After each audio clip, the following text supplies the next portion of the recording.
Preacher Productions.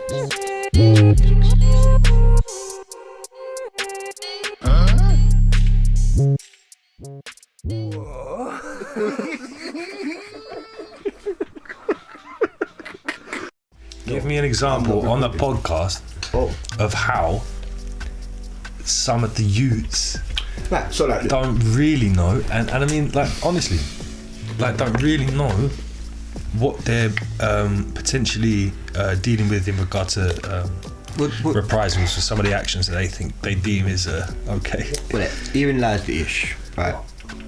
Now, I can't talk about other people. I can't really talk for anyone really apart from myself. But look, here's the thing. From my own experiences in life, from my own situations that I found myself in, maybe once or twice I've been put in a place of medical treatment, we'll say, with some people who are being treated medically with injuries of the mind. We'll say that, right? You mean you've been hanging with some heavy hood? Hey, doing like actual shuffle and that. You know what I'm saying, bruv? Yeah. Right, with some uncles now, yeah. Like, yeah, cool, that Respirodon Rice Krispies, bruv. You know what I'm saying? Yeah, these, like, yeah. But the problem is, like, one of the things. Isn't it our fault then that they're doing this stuff? Because the reason why we didn't do stuff like that is because we would have, like, you and me have both been in the back of a Cortina with maybe a couple of bigger guys saying this is the way things are going to go. The vocabulary is different. Isn't it our job? What I'm saying is, shouldn't we just go on? No, but what I'm saying, right, the vocabulary is different, right? And when I say the vocabulary is different, I don't mean with like modern day euphemisms and mannerisms and stuff. What I mean is the actual vocabulary of people who are considered to be mentally disturbed, mentally unhinged, like with mental, like this kind of stuff, right? Those who are meant to be kept away. Do you know what I mean? Those people that are locked up, for example, right? Nutters, lunatics, psychopaths who are not safe for loonies, Fruit Loops, for public, you know. Yeah. So I've actually heard how these people speak. What do you mean? Like, as in the people? Like, so for example, look, when I classified. When I come out back to civilian life, one of the things that I had to go through is like a psychiatric. Like assessment type deal. Being there, brother. So like a psychiatric assessment period. I had to go and stay in a medical facility in United Kingdom. I'm going to say where and all that, right? Yeah. But I was there for like 3 months. During them 3 months, I was surrounded by what would be considered dangerous psychopathic inmates, patients, that kind of stuff, whatever you want to call them, right? People who are dangerous, yeah? But not that dangerous where they're in prison. You know, and to hear, like, when you get the moments of lucidity with these people, because they used to sit there in the day room, a common room, have a conversation with them, have a cup of tea and that during the morning and that, do you know what I mean, yeah? And like what they talk about, how they talk about, not one of them talks about seeing demons when they shut their eyes. Not one of them talks about talking to the poltergeist in the corner of the room. They don't use that vocabulary. They don't speak in those terms. Well, no, because that's just an interpretation Hollywood's given it. You know, it's the same as Vikings having horns on their helmets, so man. The people that use these kind of terms never had. Imagine this, right? So some psychiatric nurse who meets up with with some prick, with some youth who's trying to be who's trying to mug the system. That's what I mean. She genuinely knows the difference between the fantasy. Yes, fantasists. Yeah. But there's so many of them swimming in the same. This is the problem.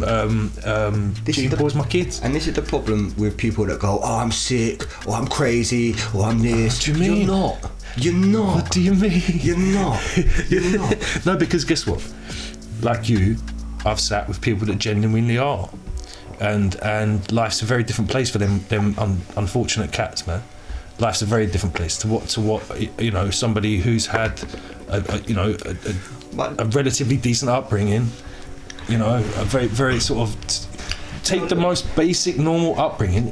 For a fantasist child isn't going to be enough. I was going to say, look, far be it for me to suggest. So look, a lot of the time, a lot of people ask for help and they're not speaking in the right language. Like they don't know how to ask for help. This is one of the things I used to say. It's a good subject, though. Well, this is one of the things that I personally used to say to my nurses. I was asking for help for years. I didn't know how to ask for help. I didn't understand the language to ask for help. Right. So like we understand the concept that many people like call for help, they broadcast out for help, even whether it's verbally or non-verbally, whatever, you know. Yeah, but verbally's the bravest. But they often don't understand. But also a sign of a liar. A sign of a liar as well. Yeah, because if the behaviour doesn't match the actual words coming out of the mouth, this is the dangerous, murky ground we get. But the reality is this, and this is the ultimate reality, right? If if I am confident in my ability, say 7, 8 out of 10 times to have a conversation in a room of 10 people, have a conversation with 10 people in a room, and if 8 of them were psychopaths or lunatics, I would be quite comfortable that I'll probably figure out the majority of them. Okay. Yeah. Right. Yeah. Based on the conversations and the type of wording that have been used. But you didn't just get put together by God that way. No.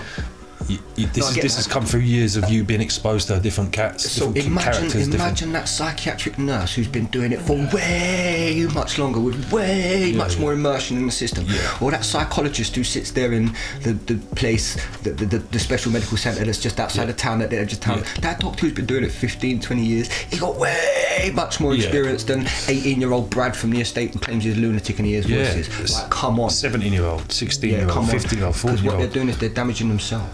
It's just that. Do you believe it's just them trying to find an identity? But that's not the kind of identity people want. No, not saying it's the right way to go about it for real. Like, but that's where they're not. That's where they're lacking the coaching. Like, I get it. Or the role models and shit. I get it. People want to be known as crazy, so no one will try and pick on them. Or that was my bad. Yeah, I'm crazy. So what? You want? Oh, don't mess with me. A lot of boys do that. A lot of boys do that. They're the ones we see through the easiest now as an elder. But this is quite. I'm psychopath. No, you're not. You're quite, no. And this is what I mean. Someone said this. You're a psycho. Okay. That you know you've been around me when people have said that to me. You've definitely been around me, and I've said to them, well, you can't walk the same streets as my kids in, can you? Even the word psychopath, right? Look, everyone is a psychopath in a certain context. Everyone has psychopathic tendencies. What I mean by this is, like, look, it's well typically known for, like, surgeons, for example, who have to, like, cut people up on a daily basis.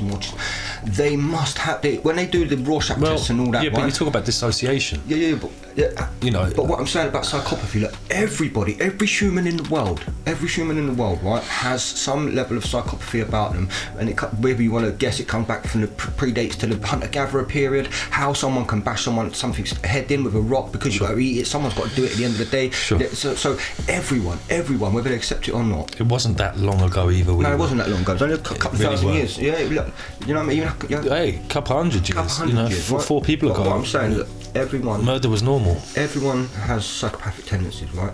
It's just whether they're part of the monkey, right? It's part of the monkey, yes. Whether it's manifest or not is a different kettle of fish. Everyone has it in their psyche, right? So when people say psychopath, here's the problem. People only have one ideology of a psychopath. They think of someone like Ted Bundy. Oh, I'm a psychopath, or a serial killer, Zodiac killer, like a Hitchcock movie or something. Yeah. A barrister in court is a psychopath because he has to go into work every day and he has to do the same thing, and he has to put on a pantomime. It's a show. It's the court. I get you. You talk about doubling as well. Huh? So police officers, soldiers do this, firefighters. They play the role. You stop becoming whoever. You stop becoming PC Davis. Do you think that maybe that's why some of the in America they have a problem with the police shooting people, because they're literally acting out what they think they should be doing as opposed to what they would do if they were engaged as their actual self?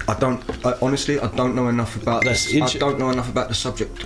I have not looked into the American psychology of police and firearms and how, because their understanding of, like, you can appreciate that, sure. Yeah, but their understanding of law enforcement is far away. It's way more militarized. Far more militarized. This is what I mean. So I've not really gone that deep into American law enforcement. It's an interesting what thing. Everyone else sees about that. If they're dissociated and they're doubling and they're living out and they're acting as RoboCop or whatever. But more than that, what it could be said about the Americans is, look, one of the biggest, like, type memes or this kind of stuff, especially with the States. Now, I've got friends from the States. I'm genetically Native American, so I don't hold no thing against it. But one of the things is, look, they're raised with firearms in their house. They're raised with the worry and the danger of the burglar coming in the house, of the burglar who just, so say some 15-year-old kid just wants to go in and nick the PlayStation 2. But you don't think he's just going to come nick your PlayStation 2 out your garage. You think he's going to come in and tie your family up and murder you all. So you remember, their whole evolution is based on this kind of thinking. Why? I personally don't need a shotgun in my house because I don't think that someone's going to come in my house and tie up my family and rape and murder my kids. I think someone might come trying to steal my Xbox. Do you know what I mean? But I don't think they're going to come. But fear's still fear. Yeah, fear is fear. I appreciate that. So pain's pain, isn't it? So to think about it in the Americanized way of thinking about it is you have to understand the whole dichotomy of the situation, firearms in the house, and so we can't apply that level of thinking here with this dichotomy. But going back to psychopathy, so like I say, you touched upon it interestingly. Soldiers, police officers, they are psychopaths in the capacity of they engage in violent activities or potential hostile violent activities, and they create a copy of themselves to be them. So PC Paul Smith is only PC Paul Smith when he's on duty. The joke is they're never off duty, haha. But PC Paul Smith is only PC Paul Smith. I'm sorry if you actually exist, I do apologise. He's only PC Paul Smith when he's on duty. When he's off duty, when he's sitting at home playing FIFA or something, he's just Paul Smith. Yeah. You see? It's only Chinese food to us, not to the Chinese. Yeah, it's only Chinese. Yeah, you go. Yeah. So... You know, I get that. So everyone's a psychopath in some capacity. So you're saying that there's a like a rainbow to psychopaths as well. Like there's a a spectrum to psychopaths. Yeah, of course. So this is pretty much what I believe as well about the human psyche is it's kind of shattered across the spectrum.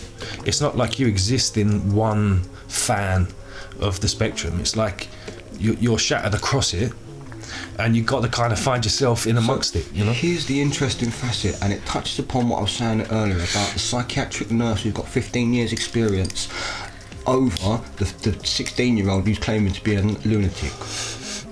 Yeah.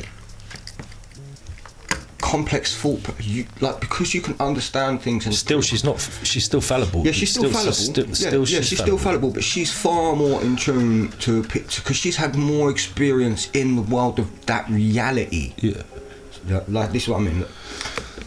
It's just still though. I mean, you know. So why people want to get an identity as being the mad lunatic? Yeah. Is beyond me. And it's not worth it. And it leads nowhere. And it doesn't lead anywhere. It leads to wasting 20 years of your life till you realise you can't keep it up no more. You know, and the joke is, most of these people who claim to be like crazy, I'm fucking crazy, I'll eat your fucking brains. Mate, you wouldn't survive a week in a medical facility. But no, exactly that. Yeah, you'd show up like a sore thumb. But the amount of effort and time that people put in to this direction, right, of professing their specific thing. I understand why, it's because of protection and fear and all that kind of stuff. It's cool. I mean, I'm not condemning anybody for doing this. It's wearing a mask. Yeah, for real, I've done it myself before, you know. It's wearing a mask. Yeah, you know, fake it till you make it, whatever people say. No. Oh, yeah, that's... I can't agree with it now. I can't abide it now. It's like when you stop smoking, you can't stand the smell of smoke. Well, look, you can't stand the smell of bullshit when you stop bullshitting. I'm not going to be a hypocrite and say I've never worn a mask. So the argument was, when I was a younger person... I just didn't wear a mask in COVID. When I was a kid, when I was a young man, like everyone used to tell me, oh, you're really unique, you're lovely, you're great, you're really unique and that, right? But I was like, you know, as a youngster, I was trying to be moody, trying to be distant, trying to be different, wearing a mask. Yeah, try to be different. It's being something I weren't. Yeah. If you don't like who your parents are, you ain't going to try and be like them, is it? You're not going to try and be different. And what do you know that's different? You know, I wore a mask for years, bro. Yeah. I hid me behind that. Didn't even know how useful you could be. Yeah, of course. Right, and then one facet of my life, I just got handed. I couldn't spin that many plates. Yeah, man. So I didn't have the energy to maintain that. And life's got a funky way sometimes of giving you extra plates. Yeah, it keeps throwing you the plate and then giving you an off. Unless you're off the roundabout, it'll go, here you go. You wanna get off? Here you go. So I just didn't have you enough could just energy step off the bullshit to play the juggling act anymore. Right. But how much time? How much? Yeah, but look, say you luckily did. I was in this. Luckily, when my mask, when I failed to maintain the standard. Yeah. Bullshit. Yeah. It was contained. Necessary to. It was contained. I did what I did at the time, and you know. But one of the things is, like, from then, never wore a mask then. It now makes me a more unique individual. When people say be yourself, good at being yourself, man. Yeah, be yourself. Spend time being yourself. Be yourself. Man. You don't want to be labelled as that or this or that. And it just means you have to collect yourself, all the scattered pieces across the spectrum, and some bits are in nutter, and some bits are in healer, and some bits are in soldier, and some bits are in like mathematician or artist or. But what I'm saying is this: there's enough different subcategories of people out there in the world for everyone to be themselves and unique, right? And not fit the narrative of being something they're not. And one of the most damaging things is, like I say, look, it's people that go on and they go, but what be mad. And the problem is this: it mucks up the system for those people that genuinely need help as well. Of course, this is the big massive problem. And I'm not going to talk about benefits and all that kind of shit. What I'm saying is the people that generally require like therapy sessions, because maybe benefit system in the UK, by the way, was completely fucked up by people literally screwing with it. I'm not going to touch that, but it was fucked up by the people screwing it, man. Look, because of it used to be a situation where people would call hypochondriac. You can't call someone hypochondriac no more. That's hate speech. Yeah, you can't call someone fat. That's fat shaming. You can't call someone a hypochondriac. I was 21 stone. Do you know my dad calling me fat made me lose weight? But let me just say that. Yeah, let me just say that. Because of people trying to manifest themselves as something they're not, right? What I mean is they're being forced to access services that they wouldn't necessarily. Yes, that are being saturated by these players. These services that the players are now being put into are taken away from people who genuinely require these services, and this is the dichotomy of that situation. But I suppose once you tell the lie, you've got to maintain the lie, because you've got to live the lie. That's what I was getting to. Some people go so far down the road that it's impossible to turn around and come back for their ego. Yeah. You know what I mean? So I mean, you know, I know a lot of people that have just stepped off and just gone off in their own direction, and I don't know what they're doing now, but I hope they're probably, without the pressure of who they used to be hanging around them constantly, they're probably good people again. But I know a lot of people that are still continuing down the road, still building their bullshit, because they're finding it hard to turn around and walk back past all the people and say to everyone, hey, this is exactly how about this being a fractal problem? This is the same problem that affects the scientific community, where there's scientists out there that, even though they know their bullshit is bullshit now, you know, they used to think it was correct even maybe sometimes, but there's a lot of people out there peddling stuff that is out of date in universities across the world.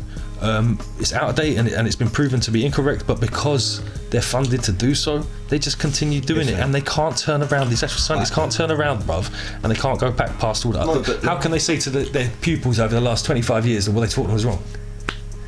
That aren't all the pupils going to sue them? I'll say this, bruv, right?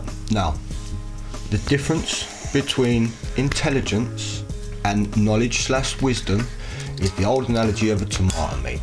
My intelligence tells me that the tomato is a fruit. It's my wisdom/knowledge that tells me to not put it in the fruit salad. What I'll say is this, bruv, right? Science is up for change. Just because Isaac Newton said this about gravity one point, it doesn't mean that it is absolutely correct, because we have new ways of measuring things, and we have new ways of performing the same experiment. We've got new different ways, so the results are potentially going to be different, bruv. So this is science, right? So, like, in the world of science, as you put it, there's only two kinds of people, bruv. Those that can extrapolate from incomplete data. You're funny. I was going to say I'll get you, but I don't know if I want to be on that side of people. Because what I believe about intelligence is that it's, of course, the most important thing to work on for your life as your side hobby. Like, it's the most important thing to work on in your spare time is increasing your own intelligence. I don't mean by gaining knowledge from other people's intelligence. Like, when the written word was invented, like, great, I get it. Like, the world could share, like, thoughts and other people's experiences for the first time without actually having to do it. I get that. That's cool. You know, that's like that's taking the apple off the tree, innit? It's reading from the book, taking from the tree of knowledge, reading from the books of other people's wisdom. You know, even in the Bible it says you shouldn't idolize. You know? But still people take up people's knowledge and then sell it as their own. Still says you shouldn't covet, but everyone wants this, everyone wants that. It's still thou shalt not kill, bruv. I don't want to go too much into the Bible or anything like that, but no, but that's what I mean. You know, I believe it just as like an old school manual to how things, you know, it's a very internalized thing that people have externalized, man. Here you go. Even the Bible, bruv. It doesn't. It's not meant. So, and I don't profess to belong to any of the main religions of the world, like the organised religions. I understand the differences between a lot of them. Do you know what I mean? Yeah, I've read the Bible. I've read the understanding the similarities between them. New Testament. I read the copy of the Quran. Like, you know, peace be upon the Prophet and that.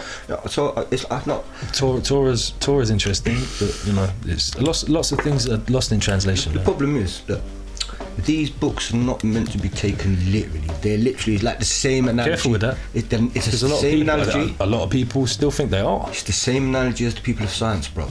Yeah. There's those that can extrapolate from incomplete data. They're not a direct, literal interpretation of like things. They're meant to be like a lot of it's metaphor. A lot of it's metaphysical. Yeah, a lot of it's supposed to be internal. Like that. We were talking the other day about building heaven and your house hell. on solid foundation, bro. That's physical, but it's metaphysical. Yeah, you're gonna build your house on rock, you obviously. But what you're gonna do is you're gonna build your house in your head on a solid foundation. You build it loose on lies, bro. You're gonna crumble. Exactly. It's what I mean. But metaphors, mate. So it is something to be studied, and I think it is something that, talk about Bibles. I think it is something to be taught, but it has to be. It should be oneself. When I say taught, I don't mean like explained. I mean, taught's the wrong word. There needs to be time for people to read it. It's as simple as that. Because it's something to be absorbed, not something to be taught. And you can't earn money off it. Otherwise, it's just going back off religion, bro. Yeah, but that's what I'm saying. We're going back to like the corruption of things again. I mean, look at them evangelicals and that, mate. Who are the ones? Scientologists, bruh. Yeah, don't say preachers, because that's kind of a name. I'm definitely not one of them ones. No, listen, look. Originally, like the concept of a priest and that is supposed to be similar to the concept of like a yogi, man. You know what I mean? Like a person of wisdom who imparts wisdom and knowledge. You know, that's what it is. That's what it's supposed to be. It first come from just some people saying that they could understand some text, and that other people couldn't understand it because they couldn't read. So it was just literally bishops were the only people that knew how to read. So that it was up to their interpretation. Do you know what I mean? Check it. Look, long before there was written language, bro, there was people walking around the lands, used to remember stuff. Soothsayer, I don't know, whatever you want to call them. There's people walking around. They used to go and like spread yogis. I think they're called in India. Oh, that's the one. But that's the best example I'll give you, man. A yogi is just a wise person, and they don't just talk about things. They talk about ways to improve the society they live in, ways of improving people's lives. I'll tell you who's a living yogi right now. I'll tell you one right now. Yeah. Is Hickson Gracie is an actual yogi. He's a man of violence. He's ultra violence. He's man of violence. I'm not sure what he's capable of now. He's very old. Yeah, man of violence, bro.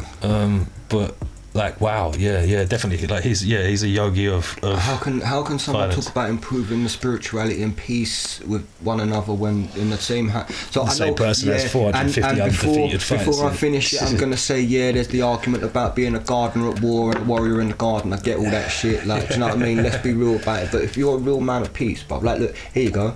Like, some of the Shaolin. Yeah, they might be warrior monks and that, but you know, like I think if some of them they can't even watch their food being prepared, so that they can't, you know, someone else has to prepare the food because they're that peaceful. They